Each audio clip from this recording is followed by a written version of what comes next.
Bonjour la scraposphère, c'est Scrapsody. J'espère que vous allez toutes et tous bien. Bienvenue sur ma chaîne. Je suis enchantée de vous retrouver aujourd'hui pour une nouvelle vidéo carterie. La carte que je vais réaliser aujourd'hui est une carte qui va répondre au challenge de Do It Yourself et compagnie du mois de février 2024 où il faut créer une carte avec des cœurs, mais pas de rose ni de rouge. Je vais donc utiliser une association de couleurs pas très courante que j'ai vue sur une planche de surf il y a pas très longtemps et que j'ai trouvé topissime. C'est le orange et le violet. Et bien entendu, comme il faut des cœurs, je vais utiliser le pochoir cœur de la marque Do It Yourself et compagnie. Comme vous avez pu le voir, il est composé de deux éléments, un côté cœur et un côté trait qui permet de faire un fond hyper sympa. Mais aujourd'hui, j'ai décidé d'utiliser que le pochoir où il y a les cœurs. En effet, je vais vous montrer une technique pour réaliser un fond en gardant les motifs blancs. Pour ce faire, vous aurez besoin de papier aquarelle, de pâte d'encre et de stylo aquarellable, d'un peu d'eau et du pochoir. Vous allez vite découvrir que cette technique est ultra simple à réaliser et que cela donne un effet super sympa. Pour commencer, vous déposez de la couleur sur une première moitié de motif, puis vous prenez votre deuxième couleur et vous déposez à nouveau de l'encre sur l'autre moitié du motif. Pour cette première étape, pour que ce soit plus rapide, je vous conseille d'utiliser les pâtes d'encre puisqu'ils sont relativement larges et cela permet de couvrir une surface rapidement. De plus, cela évite de mettre de l'encre à l'intérieur des motifs. Ceci est d'une grande importance puisqu'après nous allons mettre de l'eau. S'il y a de l'encre à l'intérieur des motifs, on risque d'avoir des bavures dans les cœurs. Ensuite, avant de mettre l'eau, nous allons avec des feutres aquarellables, ici j'utilise des stabilos, mettre un peu plus d'encre sur le pochoir, là où les pads n'ont pas déposé d'encre, histoire d'avoir une harmonie dans le mélange des couleurs. N'hésitez pas à mettre beaucoup de couleurs, surtout si vous aimez les choses flashy. Si vous préférez quelque chose de plus doux, mettez un peu moins de couleurs et un peu plus d'eau, ce qui fait que vous aurez, en séchant, les couleurs moins tranchées.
Une fois que vous êtes satisfait par la position des couleurs sur votre pochoir, il vous faut prendre un vaporisateur d'eau et vaporiser le pochoir. Alors, il faut être relativement généreux parce que sinon, quand vous allez retourner le pochoir, les encres ne fusionneront pas et on verra les séparations entre les encres.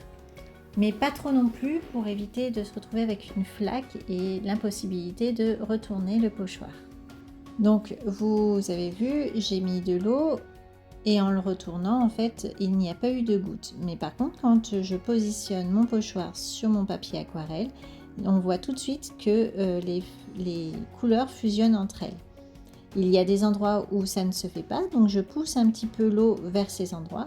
Et ensuite, je viens appuyer un petit peu avec un sopalin pour éviter que l'encre ne passe dans les cœurs en fait. Elle reste comme ça, en fait je suis sûre que je n'ai rien au bord des cœurs. Donc nous venons de réaliser la partie la plus difficile, c'est-à-dire avoir suffisamment d'eau pour faire fusionner les couleurs et pas trop pour éviter de salir son papier avant d'appliquer le pochoir.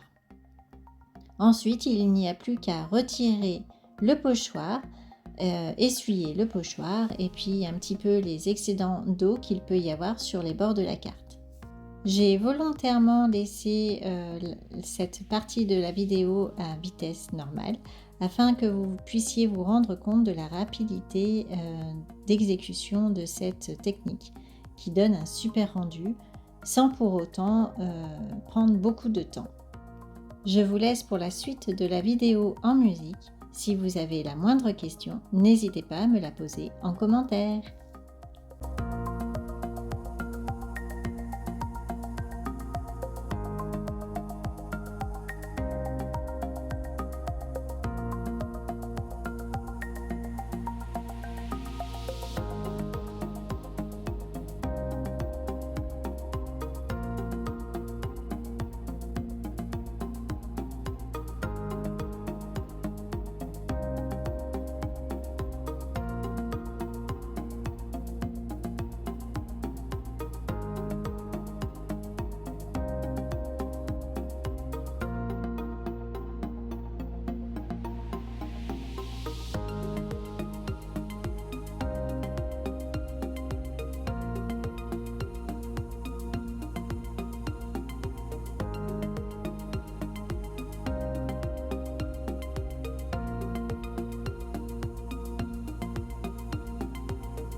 Cette vidéo est bientôt terminée. Je vous laisse découvrir le résultat final. Si vous avez aimé la vidéo, surtout n'oubliez pas le petit pouce vers le haut, ça fait toujours plaisir. Vous pouvez aussi actionner la cloche de notification afin de ne rien rater et vous abonner à ma chaîne si cela n'est pas déjà fait. Vous trouverez dans la description les liens vers mes réseaux sociaux. J'espère que cette vidéo vous aura plu et je vous remercie d'être là encore une fois ce jour. J'ai hâte de lire vos commentaires. Je vous dis à très vite pour une nouvelle vidéo. En attendant, portez-vous bien. Scrap bis à tous. Ciao, ciao!